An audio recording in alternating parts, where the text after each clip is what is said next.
Au nom de nos ancêtres glorieux, Sundiata, Maurice et héros valeureux, nous portons l'uniforme avec honneur, défendeur du Mali, gardien du bonheur de Kidala Bamako, de Gao à Kaye. Nous veillons jour et nuit sans jamais faiblir, jamais. Le drapeau vert, jaune et rouge flotte haut.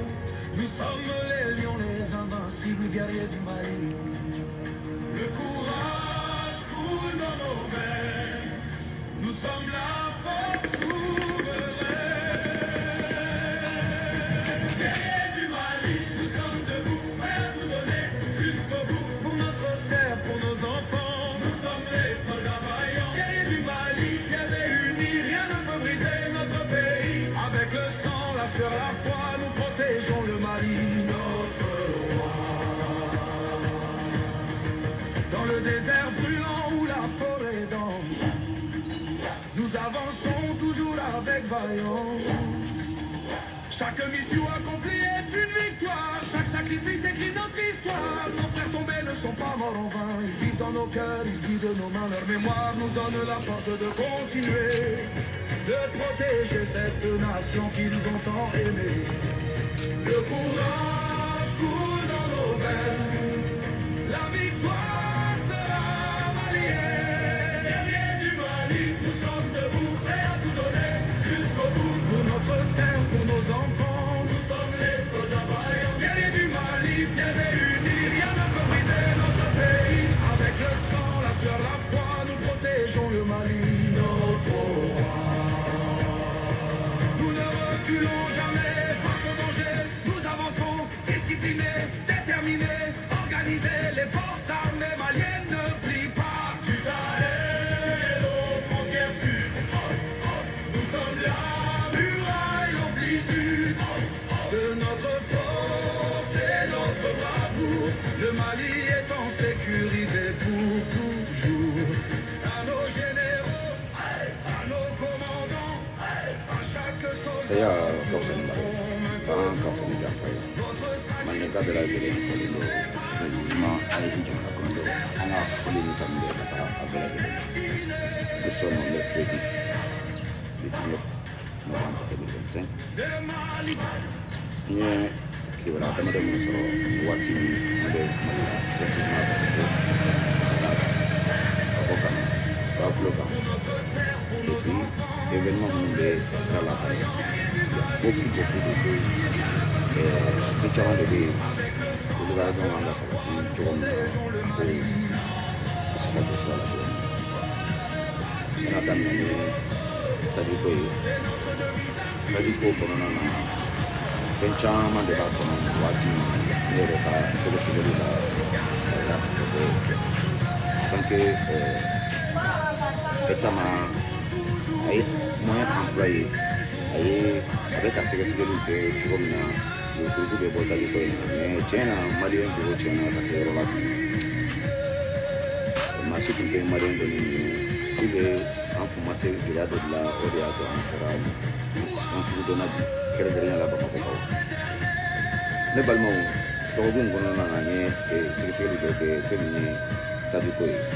business min b'a kɔfɛ ala kana ɲɛ d'a kan bilayi an bɛ maa minnu na ko baarakɛlaw don n'o ye taxi telimani bolilaw ye a telimani bolila caman de bɛ yen bi u kɛlen bɛ u yɛrɛ dama pétrole essence feerela de ye bi u b'a kɛ cogo jumɛn comme sisan mɔgɔ tɛ taji dɔ bidɔn kɔnɔ tuguni ka taga n'a ye i bɛ n'i ka moto de jɔ walima i ka mobili a bɛ fa ka di telimani bolilaw bɛ cogo min na a tɔgɔ garage tigiw minnu bɛ mobili réparation kɛ olu fana b'o cogo kelen na n bɛ ka fɛn min fɔ ni ala cɛla de don a dalilu bɛɛ de bɛ kisɛ bɛ n tala n tɛ k'a fɔ ko n y'a mɛn u bɛ mɔgɔya fɔ n ɲɛna karisa ko tan n kan t'o ma n kan bɛ n yɛrɛ ye sɛgɛsɛgɛli min kɛ ka n bolo da a dalilu kan n bɛ ka na o de da aw tulo kan jamana marabagaw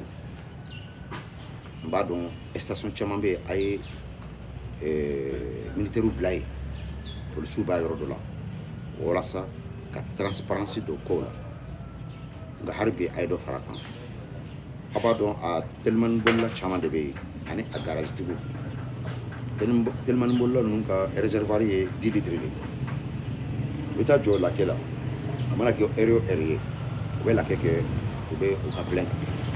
u b'o plein min ta dɛ a ye lamɛn dɛ n m'a fɔ a bɛɛ a dɔw u b'o plein min ta u bɛ to o bidon kɔnɔ 20 litres bidon u bɛ t'o yɛlɛma o kɔnɔ u bɛ na n'u y'a mɛn ko essence bɛ station wɛrɛ la u bɛ taa lakɛ kɛ yen tuguni u mana plein sɔrɔ yen u bɛ taa kɛ 20 litres bidon kɔnɔ a kɛra joli ye 20 litres a 20 litres u bɛ k'o de yuruku soit 18 walima 20 n bɛ ka min fɔ ni ala cɛla la don a dalu de bɛ n bolo ni mɔgɔ de bɛ ka mɔgɔ de bɛ ka nin kɛ mali la nin waati in fɛn min ye a mobili réparateur ye garage kɔnɔ mobili kɔrɔ fɛn fɛn b'u bolo n'a bɛ se ka boli n'a bɛ se ka wuli plutôt bilahi u bɛ taa bɛɛ jɔ arana kelen kelen u b'a pousser de koyi a dɔw bɛ yen u b'a pousser yɛrɛ tout simplement u b'a pousser ka taa n'a ye essence na hali essence mana k'a kɔnɔ tuguni u b'a pousser de u b'a siri dɔw de la tuguni k'a boli ka taa parce que a moteur yɛrɛ tɛ se ka wuli n'o fana fara u bɛ na n'o ye o b'o réservoir vider ne balimaw an bɛ bɔ nin kɔnɔ waati jumɛn waati min jamana marabagaw u bɛ k'u seko bɛɛ kɛ ka na ni taji ye jamana kɔnɔ ka na nɔgɔya don jamana kɔnɔdenw ma c'est le même moment que certains indignes maliens se disent maliens d'ailleurs que ça reste à vérifier c'est le même moment les Bamakois qui profitent de l'occasion pour s'enrichir. Ni Malien caman de ka Bamakoka caman de ka taabolo ye waati in a ko dɔ bɛ yen n'a dara i tulo kan ma d'a la n'i bɛ se ka sunɔgɔ ne y'a faamu bi k'a fɔ ko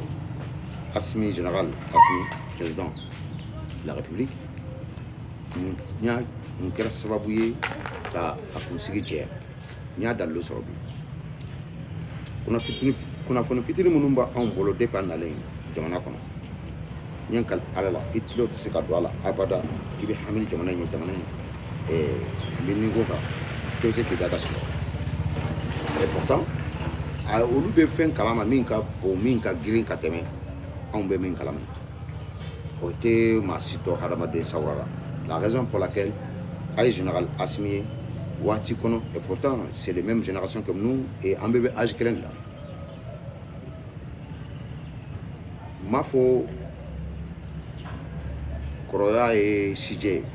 nka a problème dama tɛmɛ kojugu fana bɛ na n'a ye Assimi ta j'en suis convaincu que k'a fɔ ko problème dama tɛmɛ kojugu o de y'a sijɛ mobili garage tigiw a y'a kɛ ala kama a ka sabali a y'a ka hɔrɔnya ni danbe lajɛ a ye hɔrɔnya lajɛ dɔɔni telimani bolilaw maaw bɛ ka hinɛ aw minnu na k'a fɔ ko aw yɛrɛ sera ka baara dɔ kɛ aw yɛrɛ ye ka balo aw wasi la n'a fɔra k'a fɔ ko nin y'a aw ka kɛwale ye maloya ko don et pourtant n bɛ ka min fɔ telimani bolila tɛ se ka bɔ k'a démenti parce que aw fanba min bɛ nin kɛ o de ka ca min t'a kɛ ye maintenant an b'an ko mɛn an bɛ taa jaabi parce que c'est sûr certain que état tɛ se k'a fɔ k'a bɛ nin bɛ vérifier parce que telimani bolila bɛ taa station na nin yɔrɔnin na nin quartier la a bɛ plainte a bɛ taa vide a kun a b'a mɛn ko essence bɛ sɔrɔ station wɛrɛ la dugu fan wɛrɛ fɛ a bɛ taa ka moto jɔ yen c'est à dire que état n'a que moyen k'a fɔ ko essence ta ka ban il y a pas ce moyen là a tɛ komi i b'a san n'i ka carte bleue walima fɛn non o moyen tɛ yen donc il va falloir que an ka lajɛ ɲɔgɔn bolo maliyɛnw tajiko gɛlɛya m'a fɔ a tɛ yen mais cɛ ka di ala ye n'i ye maliyɛnw niyɔrɔ bɔ a la an ka jugujuguya bɔ a la a tɔ b'a dɛn sabu n'i bɔra Bamako kɔnɔ o de la i b'a dɔn ko tajiko gɛlɛya yɛrɛ tɛ yɛrɛ pewu c'était le lundi ou le dimanche ne kun taara Sanankɔrɔba k'a filmer ka na fɔ Tour d'Afrique la a ye essence ye a ka ca ni essence 20 essentiel mais aranta kɔnɔ mais il suffit qu'il ka don Bamako dɔrɔn i b'a ye aran de bɛ yen munna parce que Bamako ka yɛrɛ de ka jugu bi et puis a tellement bolola caman bɛ yen jamana marabaga kɔrɔw o politiciens olu de b'a fanba bɛɛ kɔfɛ an baw nakɔ fɛrɛlaw minnu bɛ fɛrɛ kɛ sugu kɔnɔ olu fana ye sugu fɛrɛ dabila ka don essence fɛrɛ la ko jago kun n'a kun don k'a tɛ gala an ba minnu ni a gɛlɛyara an b'an jigi da minnu kan ko jamana tɛ jɔ olu kɔ a fɔ aw ma miiri aw ma sami aw ma tasi aw denw bɛ maɲumako la jamana kɔnɔ jamana kɔ kan ka se ka na ni hɛrɛ ye ka na di aw ma aw sigilen mais a ko abada aw yɛrɛ bɛ taa ɲini gɛlɛya kɔnɔ a fɔ o ye muso danbe ye maliyɛn muso danbe ye nin jogojuguya ye tan a fɔra anw de fɛ yen n'i b'a fɛ ka furu kɛ k'a dɔn k'a fɔ k'i ye furu kɛ i ye malimuso ta est ce que aw tun tɛ kunu muso ye bi musow kɛrɛnkɛrɛnyala Bamakɔ est ce que a hɔrɔn bɛ yen est ce que danbe b'o la tuguni n bɛ min fɔ gouvernement ɲɛna nin tɛ gouvernement nɔ ye an kɔni b'a ɲini a fɛ a ka enquête a minɛ toujours sanction que ça soit sévère parce que waati ni waati ni i y'a ye binkannikɛlaw nson fanaw u b'u ka kɛwale jugu ta ka jamana sɛgɛrɛ ka jamana denw sɛgɛrɛ walima ka jamana marabagaw sɛgɛrɛ parce que o bɛ ka jamana marabagaw de sɛgɛrɛ ta aw bɛ ɲini ka na ni nɔgɔya ye olu b'a ɲini ka na ni gɛlɛya ye c'est parce que d'un côté il y a pas une sanction sévère n'o tɛ n ye n kali ala ye sanction bɛ sanction na n'i y'a da maa ma kɛ kelen mɔgɔ fila saba naani n ye n kali ala la walahi tɛ taama sɔrɔ u bɛ ɲɔgɔn lada n'i ye maa minɛ o n'a ɲɔgɔnna murukuru bila k'a minɛ k'a fɔ ka taa datugu o kɔtɛ dɛ k'a bila a ka san kun bɛ kɛ baara la bɛɛ k'a ye de k'a fɔ ko ale de ye licence joint nin garagitigi de bɛ taa ka mobili occasion fa essence la ka na a fɛ a bɔ k'a feere mɔgɔw ma tuguni nin tellement bɔla in n'a dɔnna i n'a fɔ par exemple ne bɔra min kalama k'a fɔ ko kana a taa tigi dénoncer dénonciation pour moi en fait ça c'est simple mais c'est carré mais quelle sera la sanction après les dénonciations parce que s'il n'y a pas une sanction sévère et la personne qui va dénoncer moi il va dénoncer à tigi bena ikama parce que si c'est pour arrêter le mettre en garde à vue 2-3 jours la lâcher je ne vais pas mettre ma vie en danger animalien chama de kuma grand down animalien chama de kuma bolonkono non sugu kono o b'a fɔ an ɲɛna anw bɛ ko dɔw kalama an b'a fɛ k'a fɔ mais le problème est a photo et a yɛrɛ kɔlɔlɔ tɛ parce que i bɛ taa maa min dénoncer e t'a kɛ a kɛ kun ye de pour que k'a tigi sanctionner de telle sorte que a n'a bɔra ɲɔgɔnna na a kana se k'a kɛ tuguni mais à notre grande surprise minnu bɛ sanctionner au bout de 2-3 jours i b'u ye kɛnɛma c'est venger de toi même ni possibilité bɛ yɛrɛ u bɛ sɔn ka dankari ka ɲɛnamaya na o y'a to maa caman siranna u y'u makun ni maa ninnu fana caman de bɛ yen minnu bɛ ko ka kalama mais u tɛ se ka bɔ ka tiɲɛ fɔ parce que leur vie ils sont menacés tout comme nos activistes et nos vidéomans, nos journalistes. Qu'est-ce qui ne subit pas aujourd'hui? En a vidéoman ou en a kuma kela ante ka mun subi ka bɔ hali jamana telesoba yɛrɛ fɛ mais o ye ɲɛfɛ kuma ye n bɛna mara kɔfɛ ɲɛfɛ jamana o jamana marabaga o marabaga ne de hinɛna maradenw ko ko bɛ ko la i tɛ sɔn k'o ko la i ka da la olu jamana kɔnɔdenw de bɛ nin i kasi i ɲɛji la t'o ta parce que aucun pays au monde jamana si tɛ diɲɛ kɔnɔ k'a fɔ ko a jamana kɔnɔdenw bɛ siran jamana marabaga ɲɛ jamais u bɛ siran sanction de ye n'i b'a dɔn n'i ye nin kɛ i b'i bolo ɲini f'a kala bilahi i b'a bila mais n'i b'a dɔn k'a fɔ ko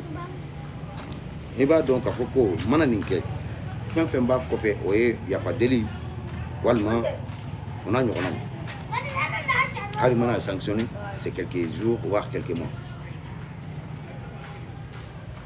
jamana marabagaw maaw b'a fɛ ka dénonciation kɛ rester anonyme anonymat mais est-ce que vous pouvez assurer leur sécurité parce que jɔn k'a fɔ fɛntigi ma ni n bɔra n bɛ nin kɛ la o bɛ ye Mali dɔrɔn de kɔnɔ a laban e de ka bolofɛn taara e de bɛ ka menacer jɔn fɛ tuguni dans quelque sorte a bɛ fɔ de ko o ma siya aw tɔ na et pourtant jɛma bɛ k'aw bonya bi ka sababu kɛ a ye jɔli min kɛ jugu o kan jugu ye mais an yɛrɛ dama ni ɲɔgɔn cɛ il y a beaucoup de choses que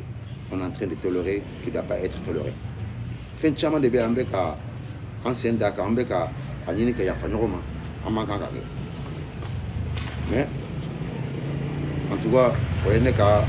sɛgɛsɛgɛliw ye dalilu bɛ n bolo ka na di aw bɛɛ lajɛlen ma parce que a dɔw ko n'i y'a fɔ n'u y'i wele fanga na k'a fɔ k'i ka na n ka dalilu ye a dalilu bɛ bolo a dalilu bɛ bolo a dɔw ko n'i y'a tigi dénoncer n'a tigi y'a dɔn ko e de don est-ce que i tɛ sɔn ka kungo sɔrɔ parce que le problème est qu'au haut sommet de la justice la plupart ils sont en complicité avec certains de ces organisations en quelque sorte c'est le terrorisme parce que maa min b'a ɲini ka na ni gɛlɛya ye an b'a ɲini ka gɛlɛya wuli dɔw bɛ ka juguya mais danfara min bɛ e ni terroriste dɔrɔn marifa b'ale bolo marifa tɛ e bolo mais a y'i ya dama terroriste de y'a fan en quelque sorte. En tout cas, celui-ci était un cri de cœur et une dénonciation de ma part envers les moto-taxis, communément appelés télémanie, et les garagistes. Ça, c'est leur travail, la plupart. Je témoigne dessus, je suis convaincu. Ni wele la yɔrɔ n bɛ se ka na ni nin n'a ɲɔgɔnnaw dalilu ye o tɛmɛnen kɔfɛ an bɛna hors thème Mali telesoba min kabini an fitinin fo ka n'an kɔrɔbaya ka n'an denw n'a mɔdenw ye bi a ye k'a fɔ ko anw ye hors thème dɔnni dɔn tɛgɛrɛ ɲɔgɔlɔnbɔ mais kunnafonidi yɛrɛ sira fɛ kunnafoni ka maaw jamana kɔnɔdenw kunnafoni ni kunnafoni jɛlen ka taa jɔ kɛnɛw kan kɛnɛ min risque bɛ yen ka taa jɔ yɔrɔ la yɔrɔ min i b'a dɔn ta vie est entre la vie et la mort anw ye kunnafoni jɛni o sira de i n'a fɔ an bɛ ka min ye Burkina Faso avec RTBD la journaliste depuis au début de prise de pouvoir par capitaine Ibrahim Traoré, journaliste ou bêta Keneka, Kataf, reportage qui est de A plus B Kayara Djemana. Et c'était une fierté. C'est normal. Un journaliste a donné au dé. Parce qu'en tant que journaliste, tu n'es pas censé prendre un parti pris. En tant que journaliste, tu es censé défendre ta nation. Mais quel est le rôle de leur thème, télévision malienne? Je ne dirais pas télévision malienne, je dirais la comédie club malienne. Leur thème aujourd'hui est tout sauf un média informationnel. Un média plutôt comédien et propagandiste, indignité. Les journalistes qui travaillent à leur thème, excusez-moi le terme, vous avez tout sauf dignité. Et vous n'avez pas honte. Vous ne savez pas que vous n'avez pas honte. Et vous n'avez pas les peu de crédibilité que vous avez perdu aussi. Car Nombre des abonnés que vous avez reçus, vous n'avez pas réussi grâce à votre travail. C'est grâce à cette transition. Je répète, nombre des abonnés que vous avez eu entre 2020 et 2025, ce n'est pas grâce à votre travail, c'est plutôt grâce à cette transition. Dans le passé, en fait, bouquet minkono, Francis, walma malaya. Mais c'est que ça m'a fait ortemi la guerre. Mais Nibek a dit, c'est grâce à cette transition. Femme bebo ortemi na don, yeleko, femme cricra, femme kuni du fouetala. Donc il y a une gali qui monde sabau, monde nananoï. Un, ils sont incompétents. Incompétents. Ou te bara une don erreur. Chia kari alanga foka chia ka seke ka bo chia anga chia ko nyonya. Ortem barakela te. Kuna foni disrafe. Ma fo comédie srafe. Ma fo doni tegere srafe. Mais ortem barakela te qui be minye ka foko journaliste de ni abse ka journalisme ya minafa ate ortem kono. Si y en a pourquoi ambeka média nous français média ambeka datu parce que tout simplement il n'y a pas de répondants en face. La raison pour laquelle on est obligé à chaque reprise des paroles des médias propagandistes, des médias occidentaux, précisément les Français, on est obligé de fermer parce qu'il n'y a pas de répondant en face. Je prends le cas de Burkina Faso, des débats politiques, des débats médiatiques sur leur pays, sur l'AES, à chaque semaine, toute la semaine, on appelle les journalistes compétents, on appelle les activistes, on appelle, il faut appel à des chercheurs pour venir.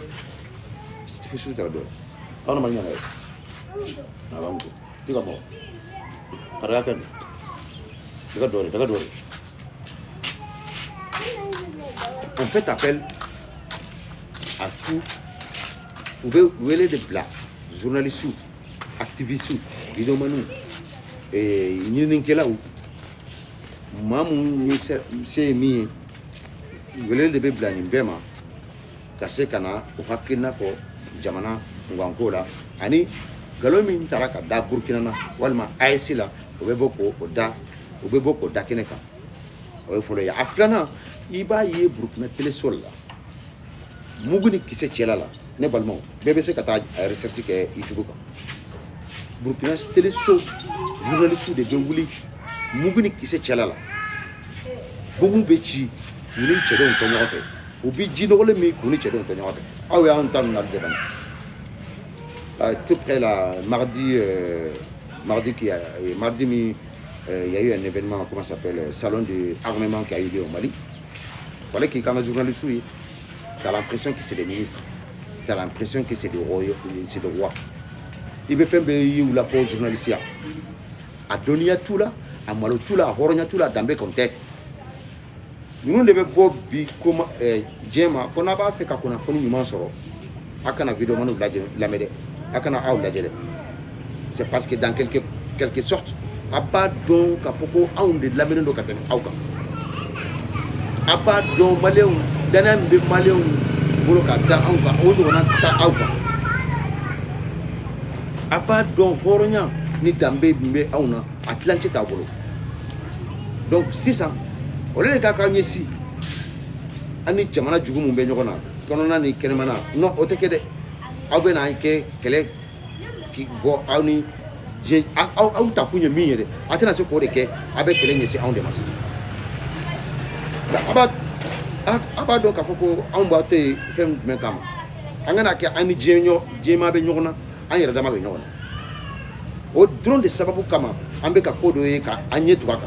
Mais femme ortem kono ni ala ma parce que ambe bona be amba bechi ni ortem ni zey abechi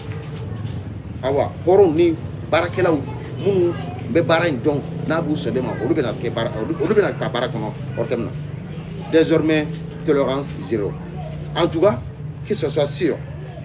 femme be ortem kono bobe ka kalama jebe bo kalama a ka tabala a kana tabala o t'anw bolo mais a ko tiɲɛ min b'a kɔnɔ a fɛn min ɲagaminen bɛ yen bi bɔ bɛ kɛ n'a ye an kun t'a fɛ ka se yɔrɔ dɔ la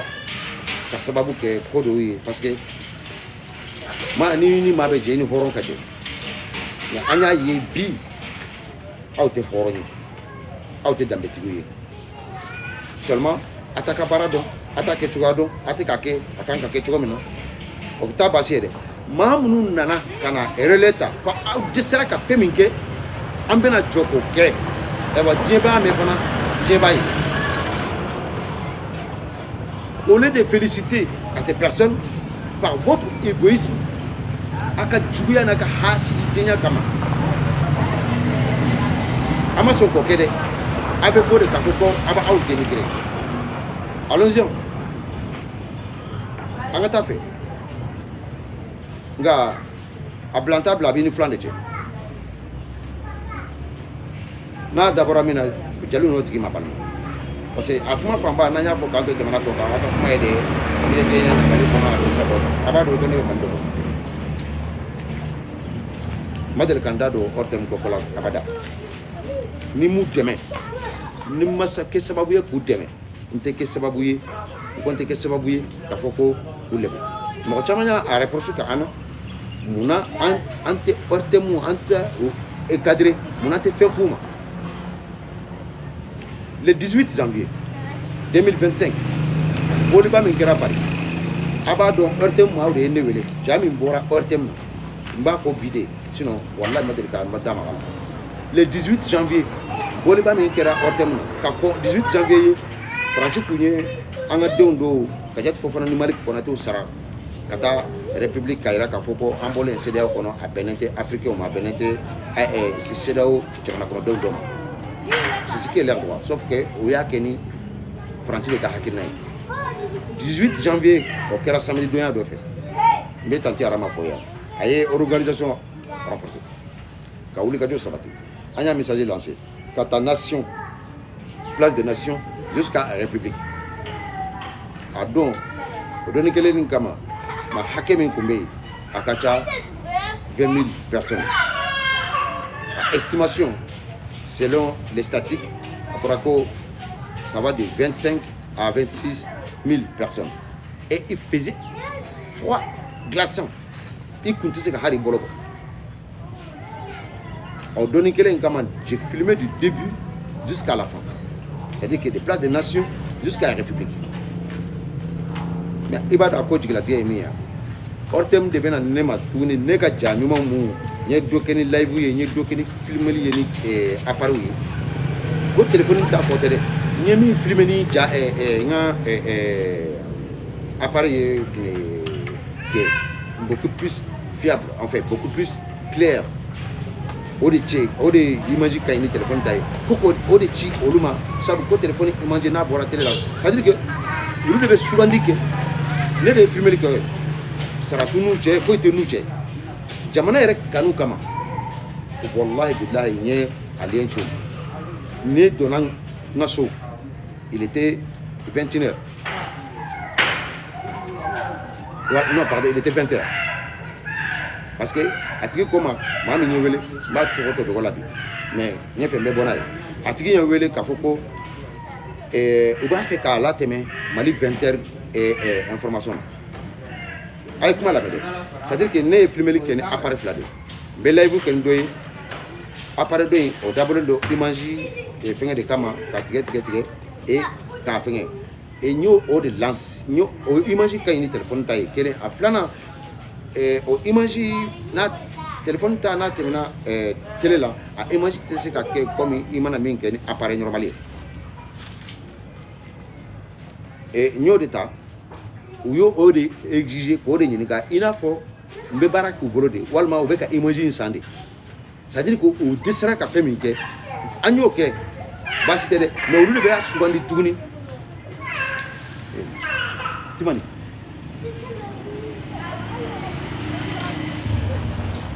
hali sini na tabali kama waragaw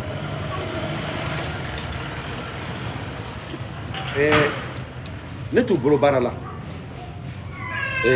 na image sani ate ko ube ka image sande uye nyinga la façon de nyima yere kama na image mbe juma ndo na so jona a ode kama yere pour que kase kata image carte memory ordinateur kono kase ka alienchi ortema a image a temena fona bayai a image men temena le 18 janvier là c'était bel et bon bon nindambenta munu mana na sigi kafoko ubena on dénigré pourtant ay image men ta dans le fouet ta boloko ne ma yurukuru ka kono wal mama tukutuku bari ka kono au dans le fouet ta boloko parce qu'en tant que journaliste tu dois faire des recherches. Est-ce que cette image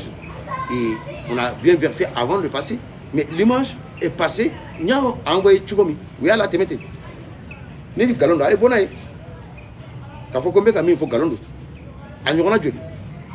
Allah va marquer de ça, maniquement, au béouélé. Merci pour tes images, mais ni bien c'est qu'à image et ni bien que ni et qu'à parler de ni de téléphoner ni de ce qu'on aurait dit ama. Walma. Nous n'avons pas de donc de là à Ortem Barakila de Wele parce que n'est tout donc à Bonyon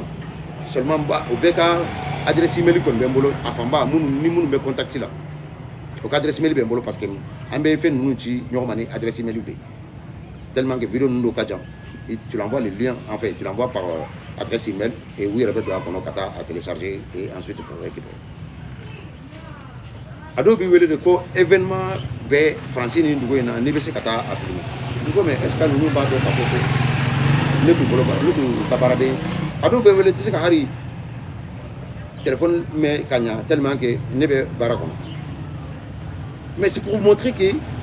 ce sont des incompétents tout simplement et les corrompus l'agent de leur thème c'est des agents les plus corrompus du Mali de tous les services du Mali. Quelqu'un peut démentir. Mali emploie combien de milliards à leur terme l'année? Les résultats est où? Est satisfaisant selon vous les Maliens? Moi, je n'ai pas dit Mali be milliards hacké mais rejeté hors terme là sans qu'on. Ani hors terme de bara minke kaira Maliona nen aumba je n'ai pas dit hors terme be au barakia. Parce que j'en sais absolument pas. Contrairement aux médias de sous-raison, notamment Burkina Faso et Niger. Et quand Niger est sur télévision, il part faire il fait passer des reportages qui se passent en France. Que ce soit par le gouvernement français ou l'actualité de la France, la souffrance des Français. Les médias nigériens le font passer pour montrer au monde entier. Ces gens qui nous disent pauvres, ils sont là pour nous aider. Voici leur situation. Quelqu'un qui n'a rien et celui qui vient pour t'aider, il va te faire croire que sans lui, tu n'existais pas. Et au lieu de dire sans tes ressources minières, moi je n'existais pas. Non, non, non. Ni y a quelqu'un ni dans le restaurant, mais c'est qu'à faire au Niger, ni Burkina Téléso, parce que sans leur travail remarquable et professionnalisme, sans ça, on ne sera pas là aujourd'hui. Et bien sûr, avec nous qui sommes des activistes des réseaux sociaux, qui, même votre mentor que Macron a reconnu, c'est là comme si quelque chose l'a faibli aujourd'hui en Afrique, c'est bien les activistes qui sont sur les réseaux sociaux. Que ce soit écrivain, grâce à Makelaï, grâce à Beninkelay, grâce à Kouskouye, puis à ma foi, Mali Téléso, parce que Mali Téléso est français. N'a pas de ni akumbe koke kaira France là ni mato ya datu mais muna France fima munumbe no e Côte d'Ivoire jamane muna ye Burkina Faso datu Côte d'Ivoire muna ye Niger ta datu Mali ta derrière nyemi fombe segaka Malion namba nyaela nga nyaela nambe udika jomi ngangake mais ortem amakobe e changement na munumbe ortem kono barakela ute baranye den tout là jamana ere mbesi ka fa kanu tout là parce que jamana kanu be maa o maa la n'i bɛ ka baara kɛ jamana ye a bɛ dɔn i kumacogo i ko kɛcogo fɛ baara kanu bɛ maa o maa la jamana kanu bɛ maa o maa la e tɛ se ka wuli i yɛrɛ ma ka t'i tu maa min bɛ ka e dɛmɛ e dɛsɛra ka fɛn min kɛ i dɛmɛtɔla k'o kɛ i tɛ wuli k'o tigi kɛlɛ tuguni c'est ce qui se passe actuellement à leur thème entre nous et leur thème qui s'attaque à qui jɔnni bɛ ka jɔnni kɛlɛ bi aw fura dama a y'a mɛn k'aw bɛ ka hors thème kɛlɛ ne ye fɛn min fɔ tan n ye fɛn min kɛ hors thème ye n ye n kale ala min ka bɔn n ka kan di ma dɔrɔmɛ n m'a ɲini u fɛ et pourtant ce sont mes images mais n kun bɛ se ka taa plainte tigɛ o kama mais n y'a kɛ mun kama jamana kɔnɔ et pourtant u t'o bɔ k'o fɔ ko an ye nin image sɔrɔ nin de bolo dɛ u tɛ bɔ k'o fɔ i n'a fɔ olu ka cɛsiri de y'a to voilà o de la ko n bɛ bɔ ni n'u ma sabali an bɛ bɔ ni ko tiɲɛ yɛrɛ yɛrɛ min bɛ ka kɛ hors thème kɔnɔ n'aw tɛ malo aw tɛ samɛ aw de kan k'aw ma bɔ parce que aw bɛ fɛn min na hors thème kɔnɔ ni ko kɛra a kalama don o don Mamadou Diko bɛ tunga la cogo min na aw bɛɛ bɛ tunga palan ta yen mais hɔrɔnya ni danbe min b'anw permettre k'a fɔ ko an kana kɛlɛ bolo caya nan dɔ jɛngɛnen don o kɔrɔ tɛ k'a bɛ bɔ anw bolo a bɛ dan aw ka incompétence dɔrɔn de ma mais an m'a miiri dɔn kelen si k'a fɔ ko hasidenya o fana b'a kɔfɛ misɛnkɔniya o b'a kɔfɛ a t'a ka baara dɔn a ma surunya k'a dɔn mais kana hasidiya misɛnkɔniya fara a kan a ye sigi a fara kan lajɛ hors thème ni n sen a bɛ falen baarakɛla bɛ don a kɔnɔ baarakɛla minnu baara ɲɛdɔn a ɲɛta a kanu b'u la n'u bɛ se k'a kɛ ka ɲɛ ka tɛmɛ aw kan seulement a t'a dɔn a t'a fɛ k'a kɛ a kɛ cogo ɲuman yɛrɛ t'aw kɔnɔ ka bɔ o bɛɛ la ka na kɛ hasidi ka na kɛ bɛsɛnkɔni ye minnu bɛ k'a ɲini ni anw tɛ walahi bilahi sabu kun y'a sɔrɔ faransɛ ta tun ma kunnafoni di sira fɛ mais munna des activistes i gandi maliyɛn n'i y'a fɔ ko maa 17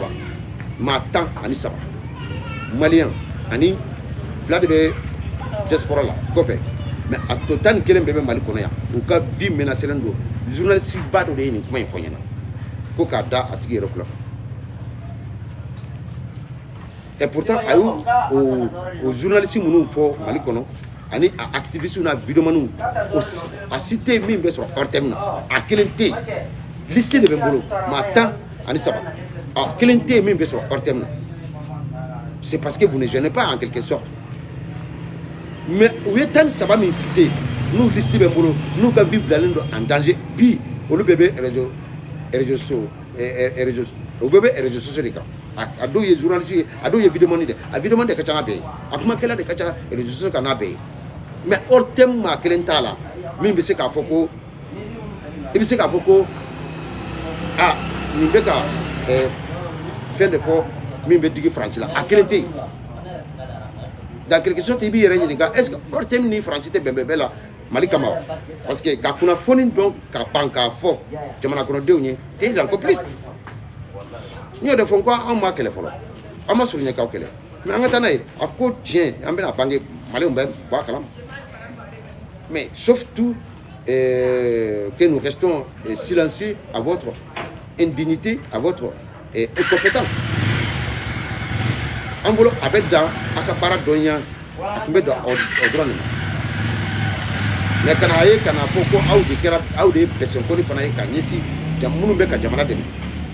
aw de bɛ k'a ɲini k'olu lakari aw de bɛ k'a ɲini k'olu lanɔgɔ ni aw da ye parce que waati tɛmɛnen a y'a mɛn fɛn min ye an ka vidéomaniw n'an ka sɛbɛnnikɛlaw ye an'an ka journalistes waati dɔ a y'a ye maa dɔw kun bɔra k'a ɲini k'u lanɔgɔ n'u da ye ko a fana tɔgɔ ye ko journaliste ka t'u lanɔgɔ mais o journaliste ye min fɔ parce que o journaliste ye privé de ye o journaliste ye min fɔ bi hors thème nana o de sɛbɛntiya bi o de la an b'a fɔ aw ɲɛna c'est à dire que danfara jumɛn bɛ hors thème ni France Média cɛ bi parce que France Média bɛ bɔ k'a fɔ de ka galon de tigɛ Mali bɛ tan Mali bɛ tan Mali bɛ tan hors thème tiɲɛ b'ale bolo k'a fɔ mais a fana y'i ma kɔn a kan danfara jumɛn bɛ aw ni France Média cɛ hors thème tɛ datugu parce que aw ta tɛ aw minnu b'a kɔnɔ aw ta tɛ jamana a bɛ sara jamana ka import la jamanadenw de bɛ ka a financer des sommes colossales, des sommes estimables qui ne méritent pas que vous soyez là aujourd'hui. Nous sommes. Si vous êtes vraiment capable, on n'avait pas besoin de fermer tous ces médias propagandistes. S'il y avait les répondants en face, ni ma kumbe, ma jolen kumbe, ma comme ma do ma mugute ma froko kono, parce que orte barakela odi, ayta laje, sumu, tegerefo, comédie, bo bara yereke, au ka bara be de fleni, au ka bara be de fleni, yo de fonko amma ko folo, amma kuma yere folo, aba madame ne folo. Mais avec des mounou fana kati da konya di alama o denke an ye fana yede ni yaye anye protocole kana ke sababu ye mi anni ko kanjugo be nyokona anyere dama kun ka kari nyokona o ye ka nyokol le bude o ye ka andi jugu mari mais ni aw ma miri katasi ka foko aw ma kanka an kele an ta nay na d'abord mina jalino tugu ma palma palma be bo ortem cadre kono mena féminin Bina Diarra afora ko afagara. Certains le confirment, d'autres ne confirment pas. Avec les certitudes, selon mes sources, Bina Diarra te min sara nga Bina Diarra ni atigi kasoro kosebe o bolen do fana d'après mes informations ou yesomoroma odi parce que la personne concernée atara ressources ta Bina Diarra famille bora ka kuma kosanina ka foko Bina Diarra te mais Bina Diarra na kasoro famille côté faire maman son kita ida do a détail là a sababu ke ko chamambe abora kalama kosani na ambalma muso do kumbe ani trosu be ko la ñokon fe ebe au lien do be ambalma muso fanani Bina Diarra che selon mes sources lien mimbe au lien de yele la tege tarake ambalma muso ka watimi ebe mi ambalma muso do kumbe kuna fonin di oluma mais vu que Mali armée service d'arrangement mais au contact tige au lien tige automatiquement au sera ka ni terroriste nous fa oui Mali est terroriste keme fla ani bisaba nani mina kosanina ni be de ba ambala ko muso gambe Mali muso gambe aya ni naga sinawo na folo kama bi au kera sude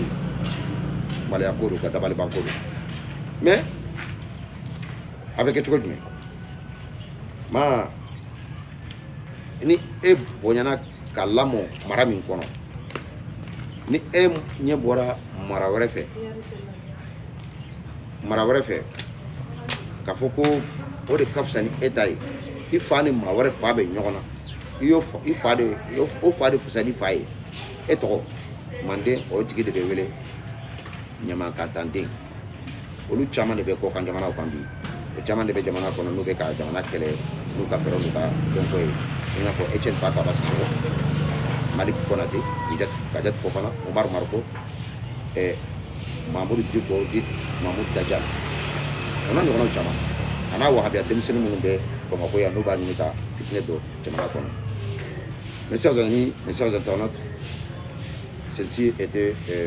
votre frère Dango Liptako Gourma, la STV. Les vidéos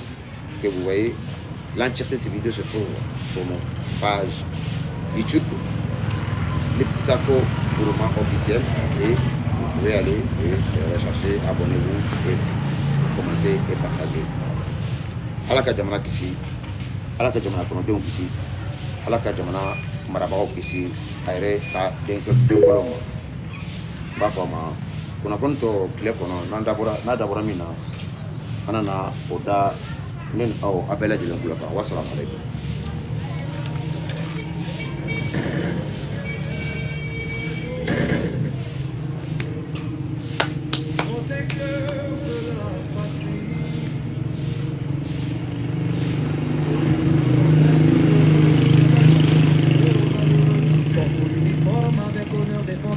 Mali, gardien du bonheur de Kidal à Bamako, de Gao à Kaye. Nous veillons jour et nuit sans jamais faiblir, jamais. Le drapeau vert, jaune et rouge flotte haut. Nous sommes les lions, les invincibles guerriers du Mali. Le courage coule dans nos veines. Nous sommes la force. Oh, non, Lebanon.